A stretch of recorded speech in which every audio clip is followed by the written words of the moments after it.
be more than careful. The sound. Yeah, it's not windy here, is it? It's lovely. And it's a bit hidden by your. By my boobs. No, by your suit. So we done Sky News earlier. Look at the state of that here. And we're just doing ARD, which is German TV.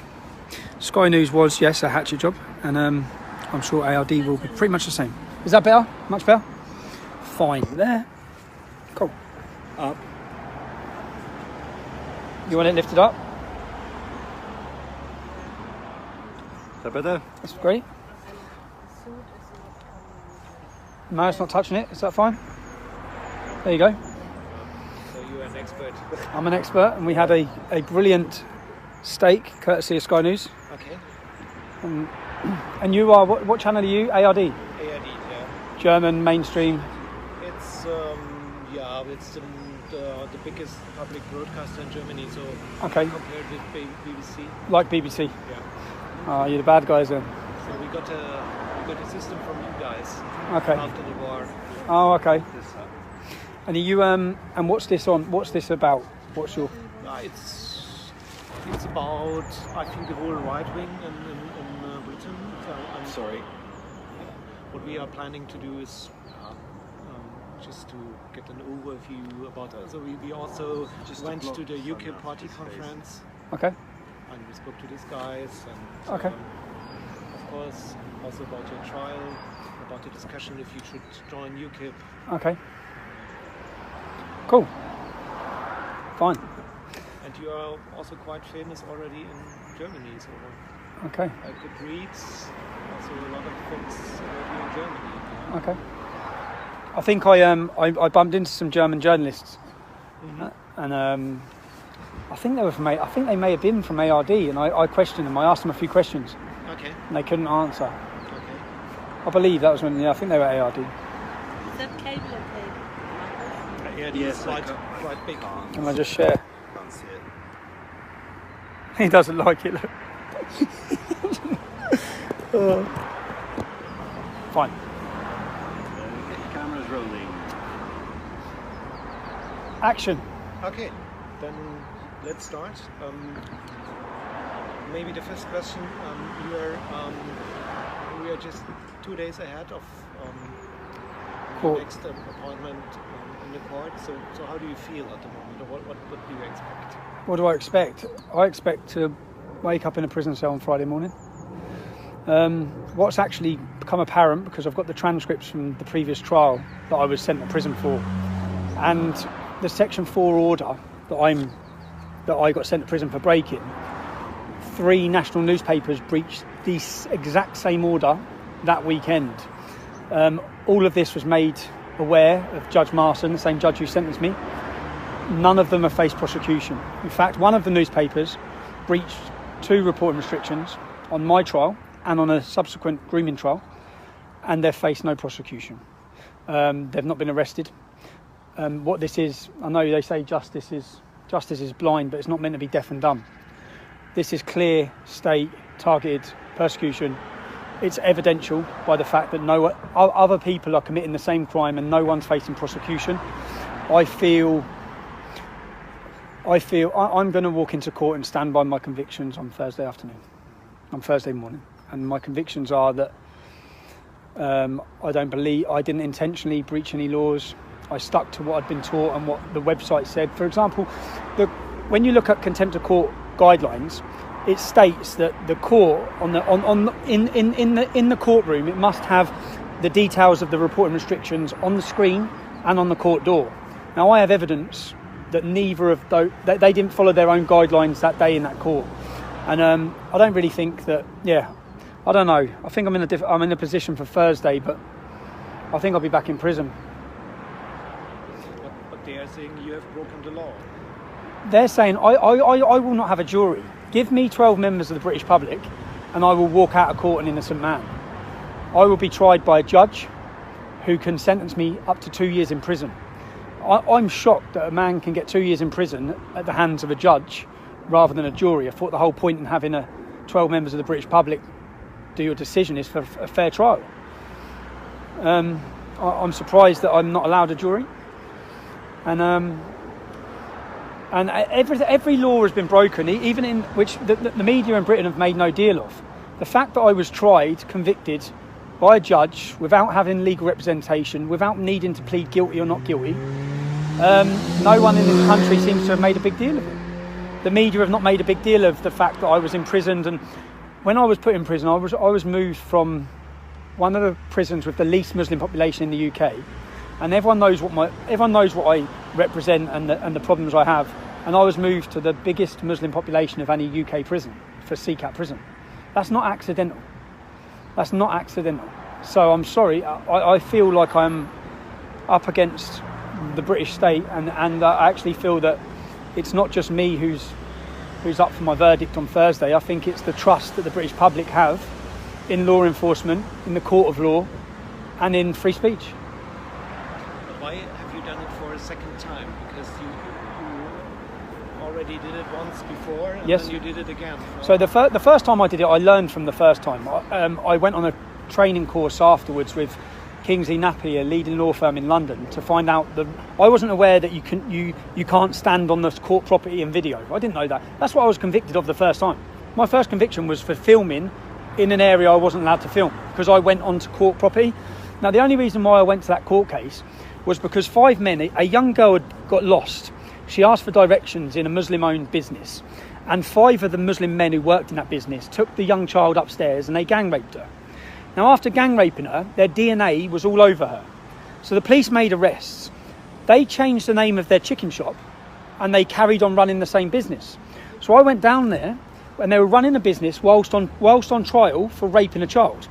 Now, when I went down to the chicken shop, I asked the neighbours next door, have any young girls been in that shop? And they said, yes, young school children were in there yesterday. So from my point of view, I've got DNA evidence against who have been raping a child, are allowed to come into contact still. I felt that the British public were in danger, and I felt that the judge had failed in her duty, which should be to protect the British public first and foremost. You had DNA. All those men, for that court case that I first went to, those men are now serving 20 years in prison. They should never have been on bail. The judge gave them bail. I didn't get bail. You've seen that. I got remanded within 10 minutes, but they shouldn't have had bail. Now, I did make mistakes at that first contempt case because I went onto court property. I learned from those mistakes. I made sure when I went to the Leeds trial that I didn't assume guilt, that I didn't go on the court property, that I made sure that the viewers understood that these men were innocent till proven guilty. I didn't confront the men. I just simply asked them a simple question. How are you feeling about your verdict? That's basically what happened, and I was sentenced to prison. I just cannot begin to understand how the sentence fits the crime. I face now, again, up to 2 years in prison on Thursday. I've already spent 2.5 months on solitary confinement. I can't understand how, in Britain, I keep seeing today even, our politicians are talking about political prisoners in other countries. I feel like a political prisoner in this country. I feel like I'm going to be taken away from my wife and children again on Thursday because I refuse to.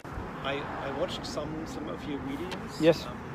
You went there. You went to the place in front of the court, and then I think you were not reporting. You were blaming the people without knowing that they are guilty. You were just shouting on them, telling them you are rapists. Oh, they're old videos, yeah. Yeah, they're old. That's not. So as I said, I've learned. I went on a training course to understand contempt of court, and I learned to not assume guilt. So yeah, I did everything I could for this most recent trial. Yeah, but why shouting on people, telling them rapists without knowing that they are guilty? Because you're on about old videos from a while ago. Yeah, that was my mistake. They have all been found guilty, but at the time, you're right. When I went to Canterbury, I presumed their guilt, which I shouldn't have done.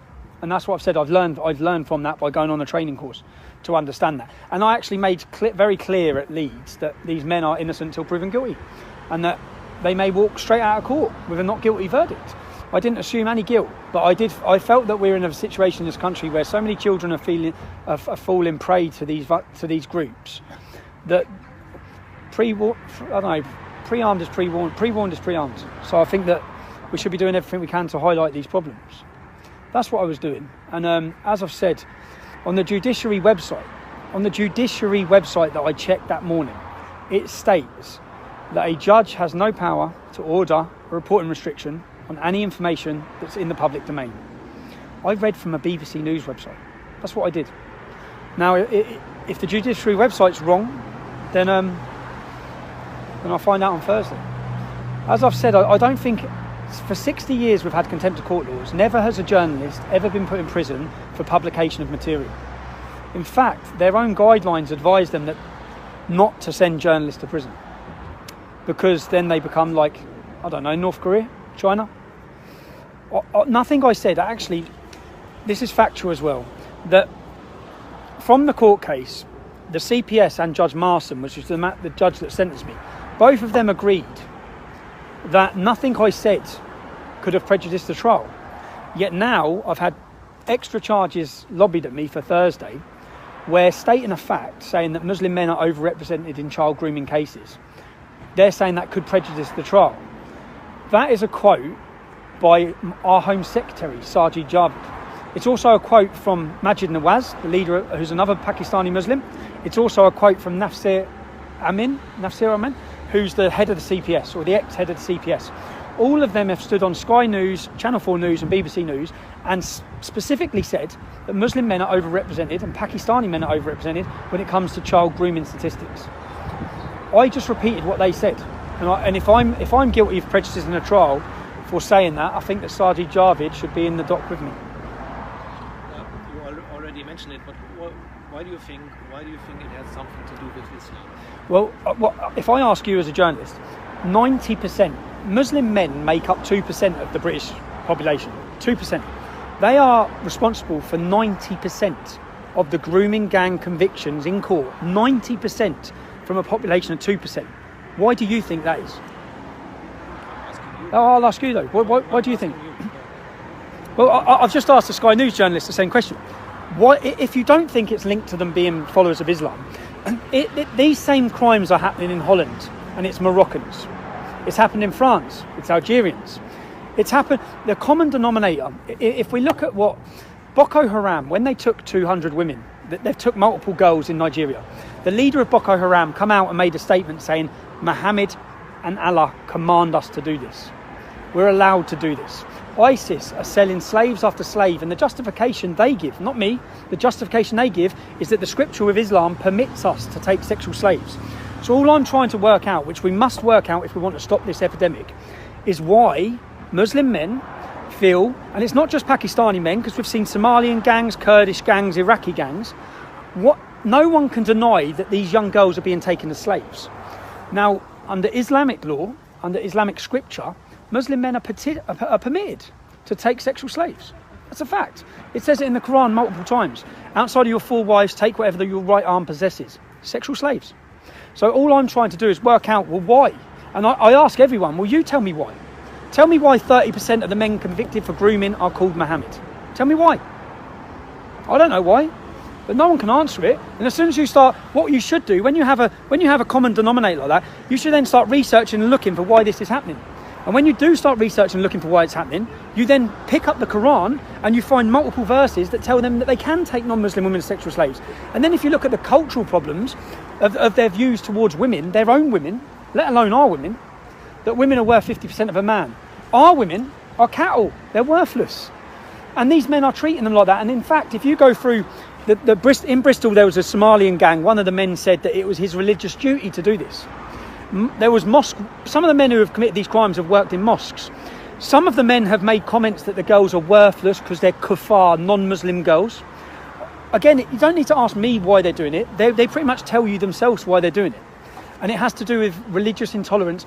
And we have such an issue in this country, as I'm sure you do in Germany, with hate crime, where words are being deemed as hateful.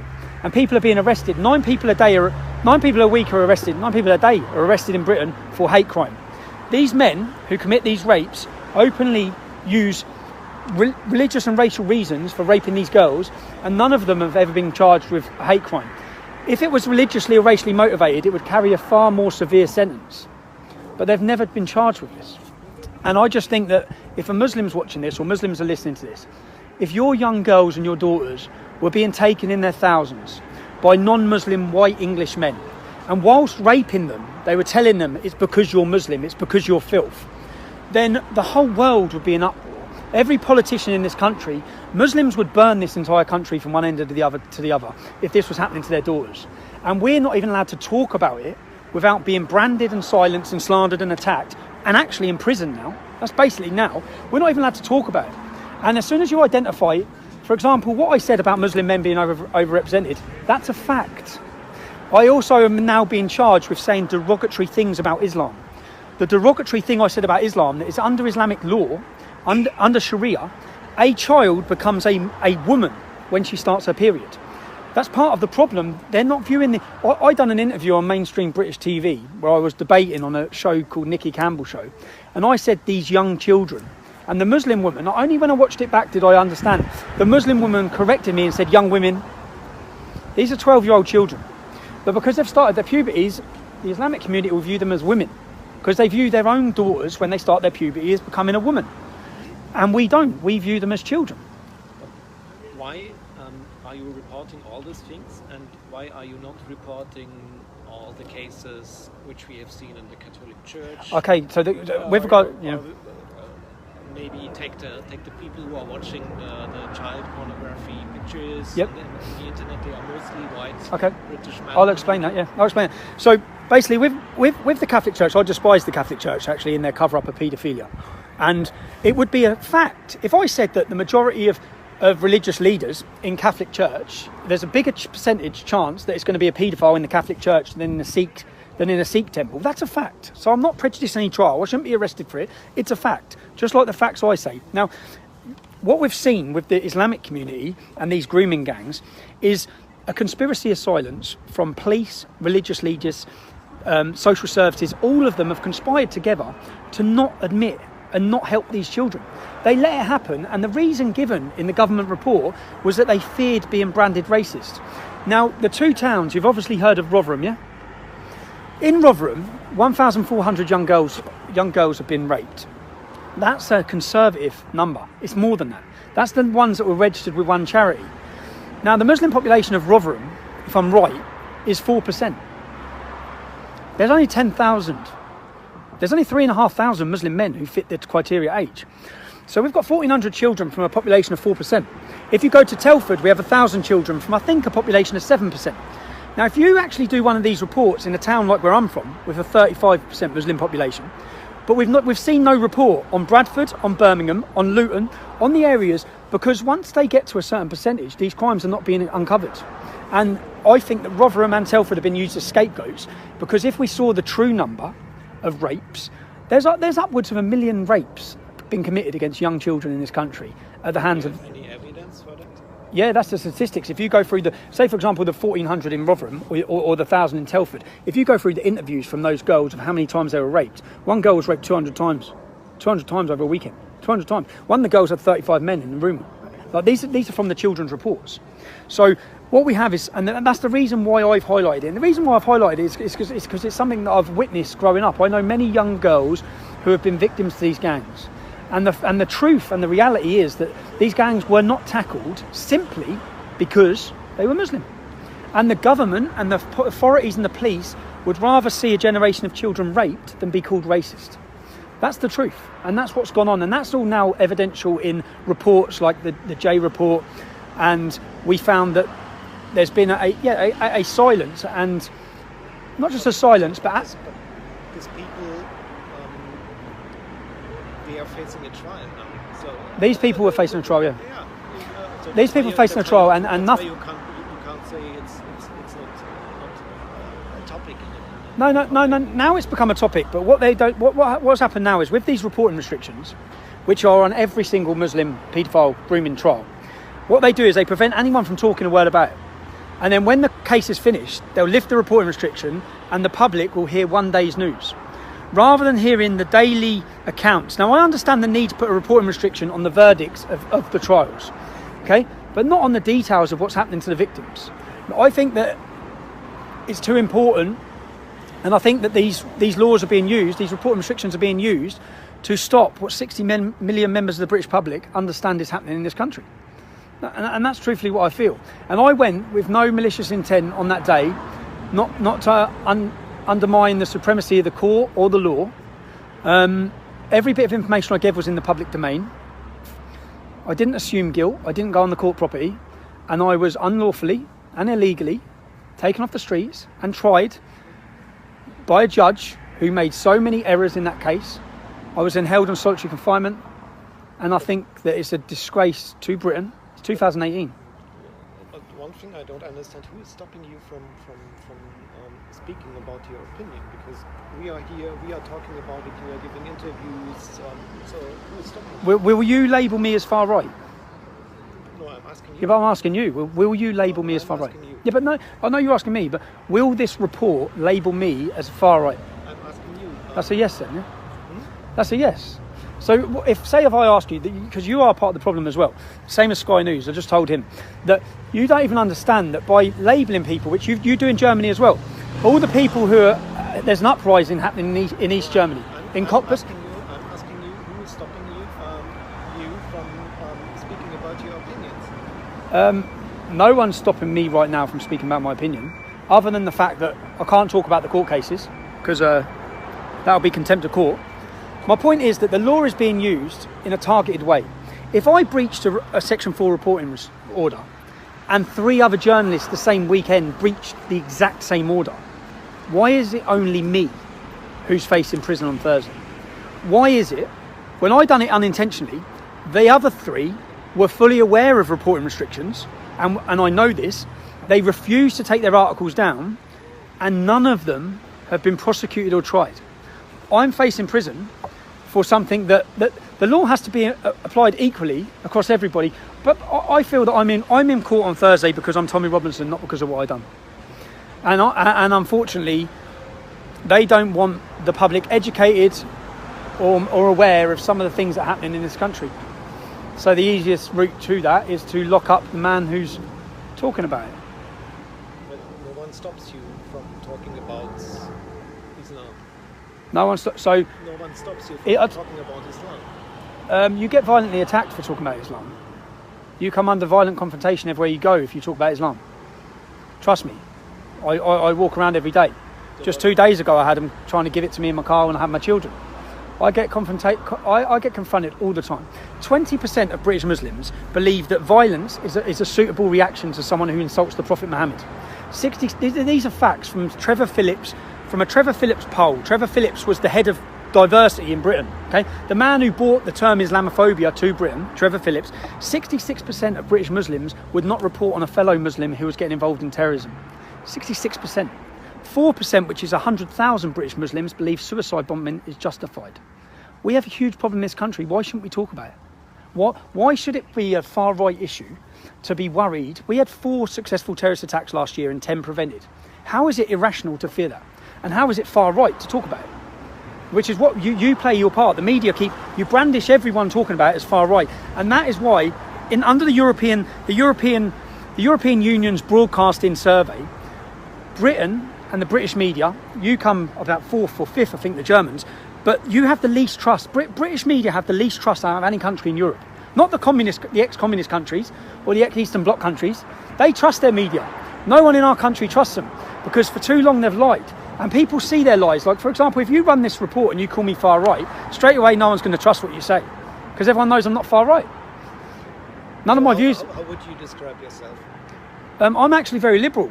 Most of my political views are very liberal. Of course, you are coming from the English Defence League and the British National Party. Precisely my point. The English Defence League was never categorised as a far-right party when I led it. We have a national extremism unit based in Metropolitan Police Force. They categorised the English Defence League as a centre organisation. We had far-right groups, but the English Defence League was a centrist organisation. The media, people like yourselves, you run the headlines saying far-right, far-right, far-right, and enough mud sticks. So you then labelled us far right. The English Defence League had a lesbian and gay division. It had a Sikh division, a Jewish division. I'm not actually against immigration. I'm against Islamic immigration. I have a problem with an ideology, that's it, which is Islam. And I have a problem with it because it has a problem with me. It promotes intolerance and violence and separation from people from my background. Of course, Islam is also a religion. But and it's a religion, and so if Nazism, if Hitler said he was a prophet, and Nazism was a religion, Would we show it tolerance? Would we still say, okay, but it's a religion? It's a religion that promotes violence and war against non-Muslims. And it should be called out for what it is. Now, that doesn't mean all Muslims. I'm not saying all Muslims are extreme. What I'm saying is that the problem comes from the ideology of Islam. It comes from the teachings. Muhammad was a barbarian, a warmongering paedophile. And he should be called out for that. And we should not be teaching people in this country that Muhammad was any sort of role model, as he murdered and pillaged. And so you would compare it, the Nazi ideology and the Islam? Well, Nazism was responsible for 6 million deaths. Islam's responsible for 270 million. So Hitler was a pussycat compared to Muhammad. Muhammad it hasn't got a touch on him. The Quran has far more anti-Semitism in it than Mein Kampf. The Quran is a far more dangerous book. That's a fact. Again, I know people don't like it, but I sat with the Sky News presenter and everything he pulled me up on, I said, that's factual, that's evidential, that's the truth. It seems that people seem to have a problem with the truth now. And a truth based on factual evidence. If I pick up the Quran, there's 109 verses in that book that incite murder and war against non-Muslims. What should I think? When I see people who quote the Quran and behead people in the streets of our country, what are we supposed to do? But would you agree that the huge majority of Muslim people Yes, I would. Yeah. I'd agree that the majority of Muslim people do not follow Islam. If we go round to that bookmakers round the corner, the bookies, and we walk in there, it'll be full of Muslims. They're not following their religion. If we go to a pub on a Saturday night, there'll be some Muslims in there. Just in general, Muslims are committing haram every single day. If you go to a mosque, most of them are actually empty, other than on Friday afternoon. Most Muslims don't follow the Quran. Most Muslims don't follow Islam. Most Muslims are cultural Muslims by name and identity only. But then they still blindly defend something they know very little about. I found that when I meet Muslims and get talking to them, they know very little about their own religion or their prophet. So I'm not saying that every Muslim's a problem. What I'm saying is the teachings of Islam, the intolerance, the violence, is going to bring Europe backwards. It already has. We're seeing our freedoms and our rights eroded due to, and everyone was scared of offending Islam. And they're not scared of what we're going to do. They're scared of the reaction of the Muslim community, which is quite insulting as well. Must be insulting to the Muslims that they can't take criticism without reacting violently or blowing shit up. But one thing is really interesting that we are only talking about your freedom of speech, but we are not talking about the victims of this grooming gangs anymore. So why is that? The victim, because are you really interested in the victims? Yes, I am. If I wasn't interested in the victims, I wouldn't be prepared to go back to prison on Thursday, and I would have cut a deal to apologise and say sorry. I think.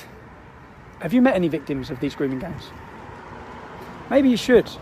In fact, I can give you a good charities organisation called the Sikh Awareness Society, who have spent the last 15, 20 years meeting victims. They've actually had to relocate 15 children out. They've had to move them out of Britain to get them away from these gangs.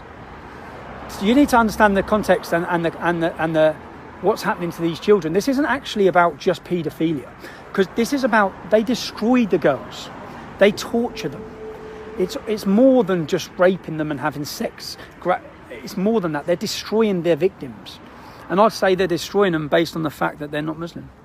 But you are saying society is silent about it. But why I can read reports about these cases in newspapers? What the newspapers do is they label them as Asian gangs. Okay, they're not Asian. They're from Pakistan. They're not yet. The majority are from Pakistan. Many are Somalian, many are Kurdish, many are Iraqi. Now, when we label them as Asian, Hindus and Sikhs are victims of these gangs. They're being targeted simply because they're Hindu or Sikh. They're not Muslim.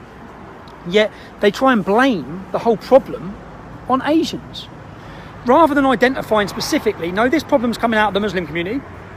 We should identify it as that. We should call them out for it.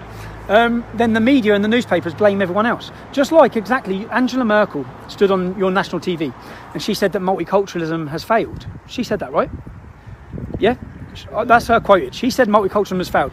Now, in all honesty, David Cameron said the same at the same time. The truth is that Islam has failed. Okay, the Sikhs, the Jews, the Hindus, the West Indian community, the Polish community now, the Irish community, the Bulgarian community, the Italian community, they've I've not failed to integrate into this country or assimilate in any sort of way. But again, you broaden the problem and you blame everyone else, which is what the media do. And you blame everyone else because you're scared to identify and name the problem. And the problem is Islam. And I want to have a nationwide discussion on Islam. I think that the general public should be made aware of all of the teachings of Islam, what Islam is, because we have this thing where people just naturally believe Islam's like Christianity or Judaism, that it's a religion of peace. But since you're mentioning the Hindus, I was living for 5 years in India, and there's a big discussion about raping in India, and raping which has been committed by Hindus. Yeah. Well, India is a majority Hindu country, so I would presume the majority of offenders of rape in that country would be Hindu. But I have also seen that certain organisations, the same problems. Look at in your country, Germany, in Cologne on New Year's Eve. Yeah, the news, your newspaper did not report that. We did. No, you did after 3 days. After you were forced to report it. Yes, you was. All of your mainstream media hid the fact that 1,000 young men come out and raped and attacked German women. Okay? If you look at the instances of what's just happening now in East Germany, in Cottbus, all across the east of Germany, men that have been invited into your country by Angela Merkel are now attacking, pillaging and raping German citizens. Now, your leader's job and my leader's job of this country is to protect us and keep us safe. Bringing in a million young Muslim men, many of whom actually have gone on to commit terrorism. They were invited into your country by your leader. The media celebrated about how great the diversity of Germany is, and they've gone on to rape and murder many citizens. Now, I care. How many? Do you know how many? How many do I know? I know that 228 people would still be alive right now in Europe if we had a similar style ban than what Donald Trump implemented in America. That includes the deaths. That includes the deaths in Berlin. That includes the stabbings. So 228 people's lives would be here now. That's 228 children still with a mum and dad, or fathers still with their sons and daughters, who would not have happened if we wouldn't have welcomed in barbarians. Because that's who's been welcomed in. I'm not saying all of them. I'm up for helping refugees, but we're not going to help refugees by destroying our own countries. And that's currently what we see. You see the uprising already. You see the growth of the AFD party. The result of your elections was like a political revolution. And I sit here quite not smiling, but knowing that that's the future for Germany. The AFD party are the future for Germany. And that's all across Europe. And the media, the more that you label people, the more you tarnish people, the more that the public are going to become so disillusioned with you and actually hostile towards you because they see you as part of the problem. So what about you? You mentioned the parties. So there was a discussion if you might join the UKIP party. So what do you think about this idea? So I first met Gerard Batten and I listened to Gerard Batten. And he's the first politician I've listened to where I thought, you know what, I'd vote for him. And I've never voted in my life. Like most working class people, I think 30% of this country does not vote. That's us. We don't vote because there's no one to vote for. Because every political leader and every political party are cowards. And they've refused to identify the problem. Gerard Batten, when I listened to him, I'd vote for him. So the argument was not... The argument was simple. For me to join UKIP. I'd like to join UKIP. I wouldn't like to lead UKIP. I've never said that. I've never even said I want to become an MP. But I would love to see the political movement. I'd love to politicise the movement that formed when I went to prison under Free Tommy. That movement was more than about me. That was about a British public who feel betrayed, who feel isolated, who feel oppressed, who feel that they can't speak freely. You know, in East Germany, when I met East Germans when I went to Pegida, they said, we've been here before. You have to whisper. Like communism. When they lived under communism, you can't talk about Islam, you'll lose your job. Yeah, this is Britain. We should be free to talk about what we want. Every member of the public, if you go get any